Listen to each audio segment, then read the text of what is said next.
سامنے جلسہ ہے۔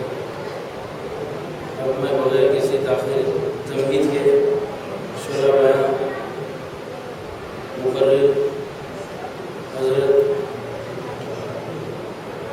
مولانا سید عطن سلمان صاحب سے درخواست کروں گا کہ آپ تشریف لائیں اور سیرت محسن انسانیت کے موضوع پر خطاب فرمائیں۔ حضرت موصوف کا اس شعر کے ساتھ استقبال کرتا ہوں۔ جو محمد سے پہلے نبی آئے ہیں ان کا مخصوص قوم و وطن تھا بیان، سارے عالم پہ آمد بھی آپ کی بن کے آئے ہیں رحمت رسالت میں آپ۔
جنہوں نے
علیہ وسلم کا جلسہ ہوتا ہے تو میں اس کو صرف جلسے رحمت للعالمین یا سیرت النبی کے جلسے کی حد تک تحسین نہیں کرتا، بلکہ اپنی عقیدتوں کا اظہار کرتے ہوئے میں اپنے الفاظ میں کہتا ہوں کہ آج کی جو محفل ہے وہ جشن آمد رسول و عید میلاد النبی صلی اللہ علیہ وسلم ہے۔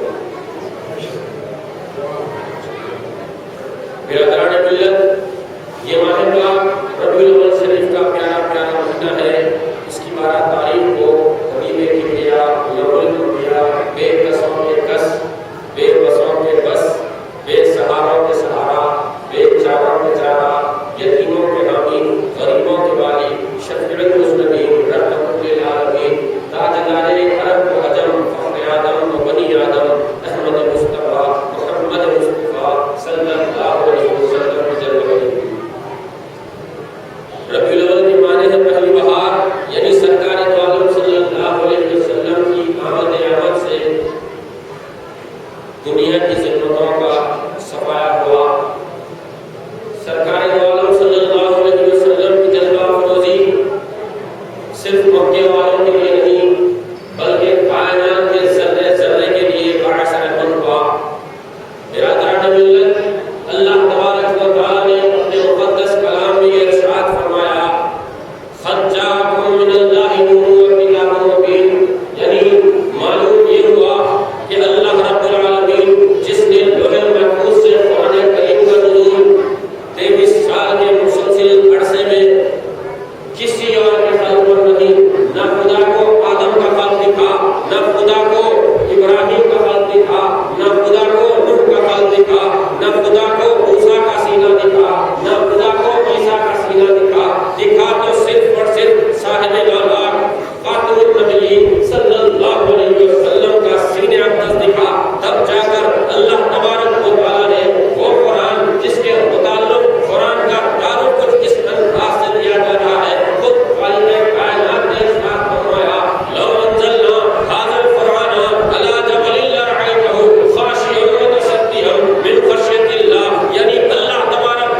اس بات کی کہ جب سرکار دو عالم صلی اللہ علیہ وسلم اس دنیا میں تشریف لائے تو سب جو بچے پیدا ہوتے ہیں وہ ایک الگ انداز سے پیدا ہوتے ہیں. خدا نے مصطفیٰ کی پیدائش کو بھی لوگوں سے برعکس رکھا. جب سب بچے پیدا ہوتے ہیں تو ان کا چہرہ آسمان کی طرف ہوتا ہے، مگر جب مصطفیٰ تشریف لائے تو حالت سجدہ میں آپ برآمد ہوئے. حالت سجدہ میں آپ برآمد ہوئے. پتہ یہ چلا کہ محمد رسول اللہ نے اپنی ابتدا کی تو خدا کو راضی کرنے کے لیے. برادران محترم، جب مصطفیٰ تشریف لائے حالت سجدہ میں جب آپ نے تشریف فرمایا، سجدے کے لیے جسم کا پاک ہونا ضروری ہے، کپڑے کا پاک ہونا ضروری ہے، جگہ کا پاک ہونا ضروری ہے. اور پھر جب صاحب الاولاد تشریف لائے تو آپ نے ارشاد فرمایا کہ جعلت لی الارض مسجدا. بخاری کی حدیث ہے، محمد رسول اللہ نے ارشاد فرمایا کہ میرے خدا نے میرے لیے تمام زمین کو مسجد بنا دیا. اب یہاں پر سوال یہ پیدا ہوتا ہے، جو غلام رسول مقبول ہے وہ تو ہر بات کو تسلیم کریں گے اپنے سر کو خم کر کے، لیکن وہ لوگ جن کے دلوں میں شک اور شبہ پائے جاتے ہیں وہ لوگ یہ سوچیں گے کہ بھائی سجدے کے لیے جسم کا پاک ہونا ضروری، جگہ کا پاک ہونا ضروری، کپڑے کا پاک ہونا ضروری. تو اللہ تبارک و تعالیٰ نے اس فلسفے کو سمجھانے کے لیے ایک بڑا ہی پیارا فارمیٹ بنایا، جس کی ابتدا اللہ تبارک و تعالیٰ نے کچھ اس طرح سے کی کہ آدم کے قدموں کی برکت سے میدان عرفات پاک ہوا. ابراہیم کے قدموں کی برکت سے وہ جگہ مسلمانوں نے اسلام کے لیے، قرآن کی آیت ہے وَاتَّخِذُوا مِن مَّقَامِ إِبْرَاهِيمَ مُصَلًّى، وہ جگہ مسلمانوں کے لیے مصلی قرار دی گئی اور پاک فرما دی گئی. پھر حضرت حاجرہ کے قدموں کی برکت سے وہ دو کالی کالی پہاڑیاں صفا اور مروہ جس کے نام سے یاد کیا جاتا ہے وہ پاک ہوئی. خود قرآن فرما رہا ہے کہ ان الصفا والمروہ من شعائر اللہ، بے شک صفا اور مروہ اللہ کی نشانیوں سے ہے. اسماعیل علیہ نبینا کے قدموں کی برکت سے وہ زمزم کا کنواں پاک ہوا اور مسلمانوں نے اسلام کے لیے روانہ ہو گیا. تو اللہ تبارک و تعالیٰ نے مصطفیٰ کی آمد کا شعرا کرتے ہوئے، مصطفیٰ کی عظمت اور شان کو بتلاتے ہوئے، تاکہ لوگ یہ سوال نہ کریں کہ مصطفیٰ نے ارشاد فرمایا تھا کہ میرے رب نے میرے لیے ساری زمین کو مسجد فرمایا ہے. اللہ نے بڑا ہی اچھا طریقہ اپنایا. آدم کے قدموں کی برکت سے میدان عرفات کو پاک فرما دیا. حضرت ابراہیم کے قدموں کی برکت سے وہ جگہ مصلی قرار دی گئی. حضرت حاجرہ کے قدموں کی برکت سے وہ دو نشانیاں کالی کالی پہاڑیاں اللہ کی نشانی قرار دی گئی. اسماعیل کے قدموں کی برکت سے وہ آب زمزم کا کنواں رواں ہوا اور پاک ہوا. تو جب مصطفیٰ تشریف لائے، بات نہ آدم کی ہو رہی تھی، بات نہ نوح کی ہو رہی تھی، بات نہ ابراہیم کی ہو رہی تھی، بات نہ موسیٰ کی ہو رہی تھی، بات نہ عیسیٰ کی ہو رہی تھی، بات ہو رہی تھی اس مراد خدا محمد رسول اللہ کی. تب جا کر ساری زمین کو اللہ نے پاک فرما دیا. تو مصطفیٰ نے اعلان کیا کہ جعلت لی الارض مسجدا، میرے رب نے ساری زمین کو میرے لیے مسجد. برادران محترم، محمد رسول اللہ کے مقام اور مرتبے کے متعلق ہم کیا گفتگو کر سکتے ہیں؟ ہم تو صرف یہ کہہ سکتے ہیں کہ اللہم صلی علی سیدنا محمد وعلی آل سیدنا محمد بارک وسلم. یہ ہمارے لیے بڑی سعادت مندی ہے. مصطفیٰ کا ذکر تو خدا کر رہا ہے. خدا نے فرمایا قد جاءکم من اللہ نور و کتاب مبین، بے شک تمہارے پاس اللہ تعالیٰ کی طرف سے ایک نور آیا اور روشن کتاب. برادران ملت، بات آگے بڑھتی ہے. جب محمد رسول اللہ جلوہ گر ہوئے، محمد رسول اللہ جلوہ گر ہوئے تو وہ 12 ربیع الاول کی صبح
یہ کہا کہ اے عمر اپنے گھر کی تو خبر لو، تمہاری بہن فاطمہ بنت خطاب اور تمہارے بہن بھائی سعید بن زید رضی اللہ تعالیٰ عنہ بھی تو مسلمان ہو گئے ہیں۔ جیسے ہی یہ بات حضرت عمر کے کانوں میں پڑی تو آپ نے راستہ مصطفیٰ کی طرف نہیں بلکہ فاطمہ بنت خطاب کے گھر کی طرف کر دیا۔ جب آپ فاطمہ بنت خطاب کے گھر پر پہنچے، دروازے کو بند پایا تو آپ نے دروازے کو دستک دی۔ جیسے ہی دروازے پر دستک آئی تو کچھ لوگ جو فاطمہ بنت خطاب کے گھر میں چھپ کر قرآن کے اوراق پڑھ رہے تھے، خدا کی قسم یہ محمد رسول اللہ کا صدقہ ہے سارے کائنات کے مسلمانوں پر کہ آج ہم اپنے انداز سے، اپنے طریقے سے ہم اپنی بات کہہ سکتے ہیں۔ ہمیں رائٹ ٹو فریڈم ہے، رائٹ ٹو ریلیجن ہے، لیکن ہمیں سوچنا یہ ہے جب اس وقت کا مشاہدہ کرنا ہے کہ جب ابتدائی مرحلوں میں اسلام پنپ رہا تھا، ابتدائی مرحلوں میں اسلام اپنی سانسوں کو جو ہے ایک ایسی چٹان بنا رہا تھا، وہ ایک ایسا نازک وقت تھا جہاں پر مسلمانوں نے اسلام نے چھپ کر بھی قرآن کی تلاوت کی ہے، اور الحمدللہ آج محمد رسول اللہ کے ساتھ ہمیں کوئی بندش نہیں ہے، اس کے باوجود بھی ہم قرآن کی تلاوت سے محروم ہیں۔ نہ آج ہمارے گھر قرآن کی تلاوت کی برکت سے منور ہو رہے ہیں، نہ ہماری مساجدیں قرآن کی تلاوتوں کی جو ہے صدائیں سنائی جا رہی ہیں۔ افسوس تو مسلمانوں پر ہے کہ وہ وقت کے متعلق سوچو جب اسلام پنپ رہا تھا، حضرت عمر نے دروازے پر دستک دی تو کچھ لوگ اسلام کے مسلمان لوگ جو فاطمہ بنت خطاب کے مقام پر قرآن کے اوراق چھپ کر پڑھ رہے تھے، جیسے ہی دستک پائی تو کچھ لوگوں نے آ کر دروازے کی جھری سے دیکھا۔ جیسے ہی حضرت عمر کا چہرہ دکھائی دیا، لوگوں کے ہوش اکھڑ گئے، حیران و پریشان ہوئے، کیونکہ حضرت عمر کے جلال کی سارے عرب میں ایسی شہرت تھی کہ کوئی بھی شخص آپ کے روبرو نہیں ہو سکتا تھا، کیونکہ جلال عمری اس بات کیا اظہار کر چکا تھا کہ جب عمر غصے میں آتا ہے تو کوئی چیز اس کے آگے تھم نہیں سکتی، بس اس کا جلال ہی جلال چلتا ہے۔ تو یہی ڈر اور خوف ان مسلمانوں کے دل میں ہوا، اور وہ لوگ فاطمہ بنت خطاب کو اس بات کی کیفیت دے کر قرآن کے اوراق کو کہیں چھوڑ کر ادھر ادھر اپنی جانوں کو بچانے کے لیے چھپنے لگے۔ فاطمہ بنت خطاب نے عزم و استقامت سے آ کر دروازہ کھولا۔ جیسے ہی دروازہ کھولا گیا، حضرت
یہ ایسا کلمہ ہے کہ آدم نے جب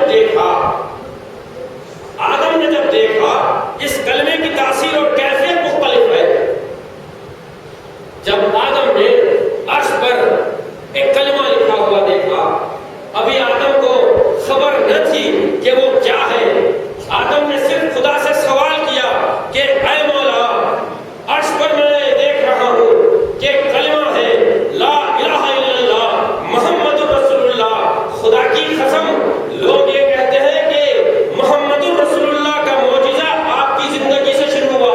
میں یہ کہتا ہوں جب سے نور محمدی قائم ہوا اپنی صلاحیتوں پر منحصر ہے کہ لوگ کس حیثیت اور کس طریقے سے مصطفیٰ کی عظمت کو جانتے اور پہچانتے ہیں. یہ تمام کا تمام معاملہ ہدایت خدا پر ہے.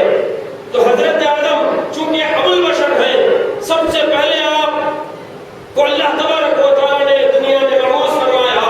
تو حضرت آدم نے جیسے ہی کلمے کو دیکھا تو حضرت آدم نے پوچھا کہ اے بار الہ، یہ تیرے محترم نام کے ساتھ یہ بزرگ نام کس کا ہے؟ تو مصطفیٰ محمد رسول اللہ کے نام کی تاثیر کی جھلک آدم کے قلب پر ایسی پڑی کہ آدم کا قلب منور متجلی ہوا. تو احساس پیدا ہوا کہ خدا کے نام کے ساتھ کوئی عام نام نہیں بلکہ خدا کے ساتھ خاص نام ہی ہوتا ہے. اس لیے آدم نے کہا اے اللہ، تیرے محترم نام کے ساتھ یہ بزرگ نام کس کا ہے؟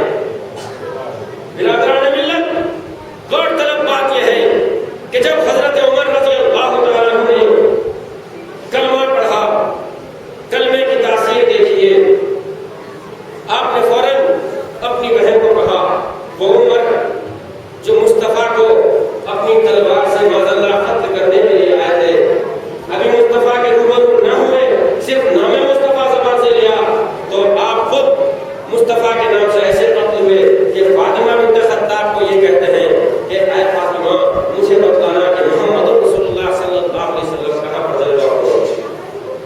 تو فاطمہ بنت خطاب نے اپنے بھائی کے جواب میں کہا کہ اے عمر، محمد رسول اللہ حضرت ارقم بن ارقم کے مکان پر مقیم. جیسے ہی حضرت ارقم بن ارقم کے مکان کا خیال حضرت عمر کے دل میں آیا تو آپ فاطمہ بنت خطاب کے گھر سے نکل کر حضرت ارقم بن ارقم کے مکان پر پہنچے اور وہاں پر دروازہ کھٹکھٹایا. وحی ملا ہوا، لیکن وہاں پر اس کے برعکس سید الشہداء حضرت امیر حمزہ رضی اللہ تعالیٰ عنہ بھی تشریف فرما تھے اور کچھ مسلمان بھی وہاں پر تشریف فرما تھے. بارگاہ مصطفیٰ صلی اللہ علیہ وسلم میں حضرت عمر نے دروازہ کھٹکھٹایا، دروازے کو بند پایا، کسی نے دیکھا کہ عمر آئے ہیں، جا کر اطلاع پہنچائی کہ یا رسول اللہ ابن خطاب آئے ہیں. تو محمد رسول اللہ صلی اللہ علیہ وسلم نے اب سوال یہ ہے کہ عمر، وہ عمر جس کے تعلق سے خود شافعی نقشت نے یہ بشارت دی تھی کہ اگر میرے بعد نبوت کا سلسلہ جاری ہوگا تو میرے بعد نبی اور رسول عمر ہوگا. اگر مصطفیٰ کے بعد نبوت کا سلسلہ جاری ہوگا تو میرے بعد اللہ تبارک و تعالیٰ عمر کو رسول اور نبی بناتا. تو حضرت رسول اکرم صلی اللہ علیہ وسلم جلوہ افروز ہیں. حضرت سید الشہداء امیر حمزہ رضی اللہ تعالیٰ عنہ نے آواز دی کہ اے عمر، اگر نیک نیتی کے ساتھ آیا ہے تو تیرا خیر مقدم کیا جائے گا، ورنہ تیری تلوار سے تیری گردن اڑاتا ہے. جیسے ہی دروازہ کھولا گیا، حضرت عمر نے روایت کے مطابق حضرت ارقم بن ارقم کے مکان پر قدم رکھا. حضرت عمر نے روایت کے مطابق حضرت ارقم بن ارقم کے مکان پر قدم رکھا. لیکن اگر توجہ کے ساتھ اس روایت کو دیکھا جائے،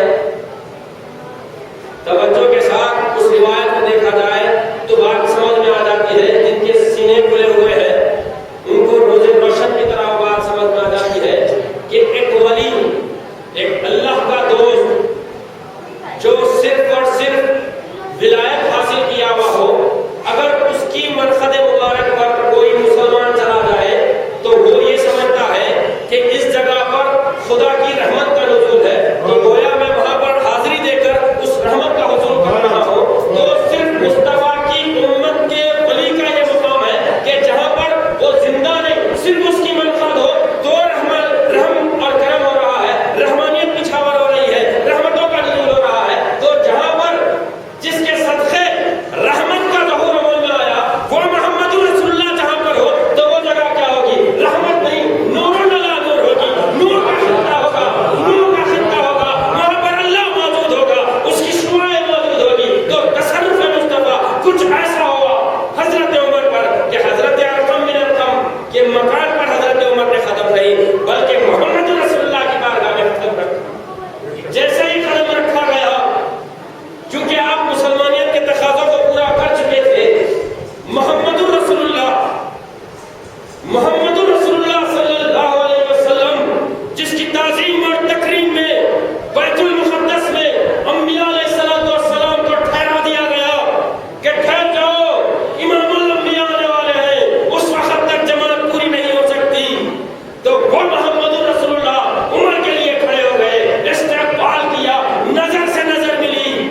دو آدمی ملتے ہیں تو سب سے پہلے نظر سے نظر ملتی ہے، بعد میں ہاتھ ملتا ہے. نظر سے نظر کا جب اطمینان ہوتا ہے تب جا کر ہاتھ میں ہاتھ آتا ہے تو سنت کی تکمیل ہوتی ہے. بشریت کا تقاضا یہ ہے. تو یہاں پر بشر نہیں تھے، ایک نور تھے ایک بشر تھے، ایک نور تھے ایک بشر تھے. تو اس نور کی نوری شعاعوں کا اثر عمر پر ایسا ہوا کہ دل روشن اور منور ہوا. بعد آئے مصطفیٰ میں آئے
برادران ملت، آج کا یہ پورا شب دور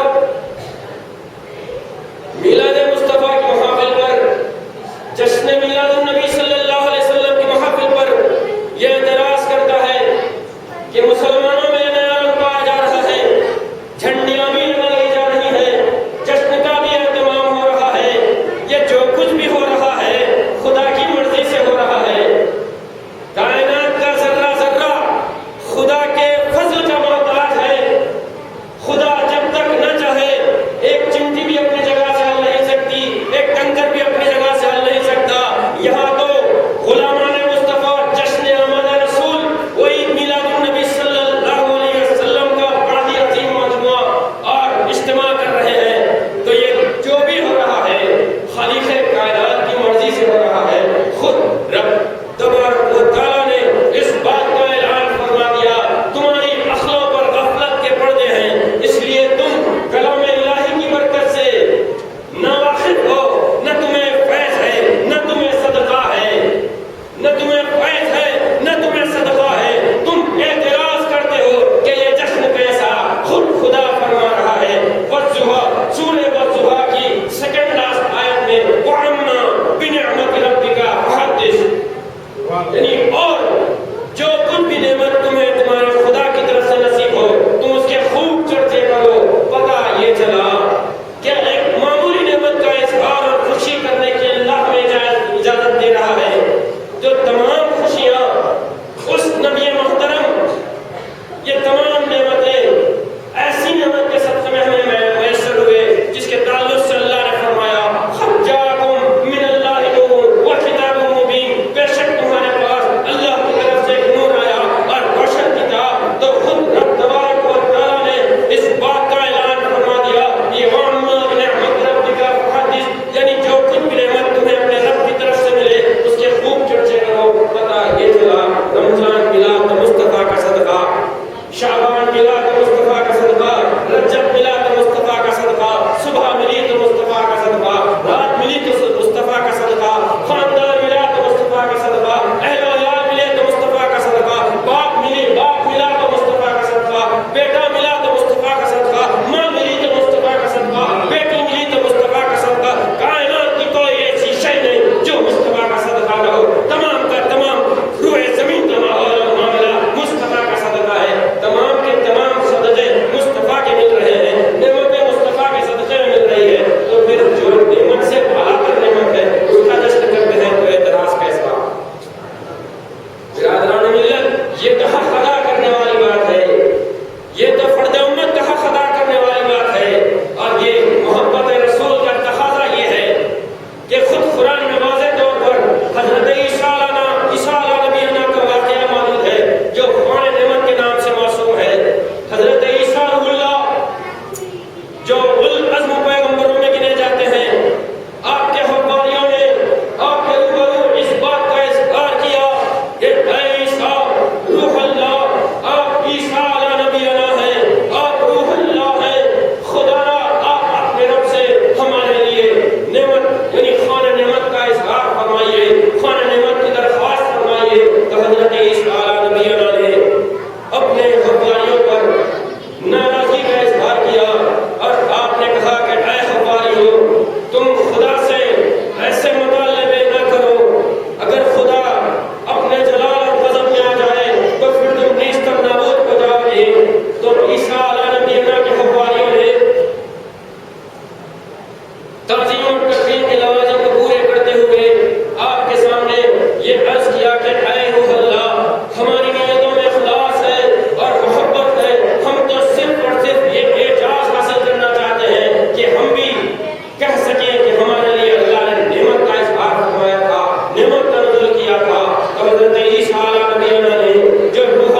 صلی اللہ علیہ وسلم جس کا آنا کائنات کے لیے رحمت کا باعث، نعمت کا باعث ہے، تو میرے آقا محمد رسول اللہ صلی اللہ علیہ وسلم کی جلوہ گری سے زمستان دہر میں بہار آ گئی، صنم خانوں کے بت زمین دوز ہو گئے، ایوان کسرا کے 14 کنگورے گر پڑے، 360 خداؤں کے پجاریوں کو ایک خدا کی معرفت نصیب ہو گئی۔ وہ محمد رسول اللہ صلی اللہ علیہ وسلم کی جلوہ گری سے کائنات کا ذرہ ذرہ کامیاب و کامران ہو گیا۔ تو مصطفیٰ نبی رحمت صلی اللہ علیہ وسلم کی جلوہ گری اور رحمت کا معاملہ خود قرآن نے واضح فرما دیا۔ اللہ تبارک و تعالیٰ نے محمد رسول اللہ صلی اللہ علیہ وسلم کی آمد سے گمراہ دلوں کو راہ راست اور راہ ہدایت عنایت فرما دی۔ وہ دل جو بے ساختہ ظلمتوں میں گھرے ہوئے تھے، آمد مصطفیٰ سے ان کے دلوں کو روشن و منور فرما دیا گیا۔ حضرات محترم، تاریخ کے آراف شاہد ہیں، بخاری و مسلم کی روایت ہے، کچھ لوگ مشرکین مکہ بارگاہ مصطفیٰ میں آئے، عرض کیا مصطفیٰ کی موجودگی کی سعادت ان کو نصیب ہوئی، محمد رسول اللہ محفل میں موجود، تو عام لوگوں کی کیفیت بھی کمال پر ہے۔ آدمی اپنی حیثیت کے مطابق سوال نہیں کر رہا ہے، بلکہ ایک آدمی یہ پوچھ رہا ہے، ایک انسان کی کیفیت مصطفیٰ کے آگے کچھ نہیں، مگر تصرف مصطفیٰ کچھ ایسا ہوا، تصرف مصطفیٰ کچھ ایسا ہوا۔ مشرکین مکہ نے پوچھا کہ اگر اے محمد صلی اللہ علیہ وسلم، مشرکین مکہ نے دیکھا تو ان کی کیفیتیں بالکل ہی بدل گئیں، ان کی کیفیتیں بالکل ہی بدل گئیں۔ پھر نبی کریم صلی اللہ علیہ وسلم نے اس جھاڑ کو کہا ارجعی، جا واپس اپنی جگہ، فرشتہ یعنی جا اور اپنی جگہ کھڑا ہو جا۔ تو وہ جھاڑ ازخود پھر اپنی جگہ جاتا ہے اور ساکت کھڑا ہو جاتا ہے۔ بتلانے کا مقصد یہ ہے کہ اللہ چاہتا تو انسان کو کوئی بھی عمل سے چھوڑ نہیں سکتا۔ ہر وقت اگر اللہ چاہتا تو کسی بھی مذہب کے آدمی سے کلمہ مصطفیٰ پڑھوا دیتا، مگر اللہ کا منشا کچھ اور ہے۔ اللہ یہ چاہ رہا تھا کہ تم لوگ دیکھ لو نبی خاتم المرسلین محمد رسول اللہ صلی اللہ علیہ وسلم کی شان و عظمت اور ان کی کیفیت کا یہ معاملہ ہے، یہ ماحول ہے کہ انسان تو انسان، جھاڑ پرندے بھی جو ہے تنگ دریا میں ان کی گواہی دے رہے ہیں کہ لا الہ الا اللہ محمد رسول اللہ صلی اللہ علیہ وسلم۔ برادران ملت، محمد رسول اللہ صلی اللہ علیہ وسلم کے ذکر خیر سے خلق کو ایک جلا ملتی ہے، دلوں کو ایک جلا ملتی ہے، روحوں کو تسکین ملتی ہے۔ بس اخلاص ہو، نیک نیتی کے ساتھ ہم محفل رسول میں آئے، تب جا کر اس کا حاصل یہ ہوتا ہے کہ ہم مسلمانیت کے رنگ میں سرشار ہو جاتے ہیں، صدقہ مصطفیٰ میسر ہوتا ہے۔ یہ محمد رسول اللہ جس پر ہر وقت اپنی امت کی فکر ہے، آج بڑی امت مستعد رسول ہو رہی ہے، منافق دین ہو رہی ہے۔ اندازہ کیجئے کہ جو لوگ بھی یہ اعلان کرتے ہیں، یہ تنقید کرتے ہیں کہ میلاد النبی منانا جائز نہیں، تو تم لوگ ایک بات کان کھول کر یہ سن لو کہ جب روز محشر برپا ہوگا تو تمہاری شفاعت کے لالے پڑے ہوں گے، تو تم جب کہا جاؤ گے نہ آدم تمہاری مصیبت کے حل کے لیے آئیں گے، نہ نوح تمہاری مصیبت کے حل کے لیے آئیں گے، نہ ابراہیم آئیں گے، نہ موسیٰ آئیں گے، نہ عیسیٰ آئیں گے۔ کیا ہوگا؟ محشر برپا ہوگا، اعمال نامے کھلیں گے، حساب اور کتاب ہوگا، جنت والوں کو جنت میں لے جایا جائے گا، دوزخ والوں کو دوزخ میں ڈال دیا جائے گا۔ تو جب جنت پر جائیں گے، آدم بھی جائیں گے، نوح بھی جائیں گے، ابراہیم بھی جائیں گے، موسیٰ بھی جائیں گے، عیسیٰ بھی جائیں گے، تمام کے تمام پیغمبر علیہ السلام دروازے جنت پر جائیں گے اور داروائے رضوان کو آدم بھی آواز دیں گے، نوح بھی آواز دیں گے، ابراہیم بھی آواز دیں گے، عیسیٰ تک تمام کے تمام پیغمبر آواز دیں گے کہ اے داروائے رضوان دروازہ کھولو، ہم اندر آنا چاہتے ہیں۔ اور داروائے رضوان نہ آدم صفی اللہ کا لحاظ کریں گے، نہ نوح نبی اللہ کا لحاظ کریں گے، نہ ابراہیم خلیل اللہ کا لحاظ کریں گے، نہ موسیٰ کلیم اللہ کا لحاظ کریں گے، نہ عیسیٰ اللہ کا لحاظ کریں گے۔ سب کو ایک ہی جواب دیں گے، دروازہ نہیں کھل سکتا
اللہ ہی بہتر جانتا ہے یہ مصطفیٰ کی کیفیت نرالی ہے، تو جس کے تعلق سے اللہ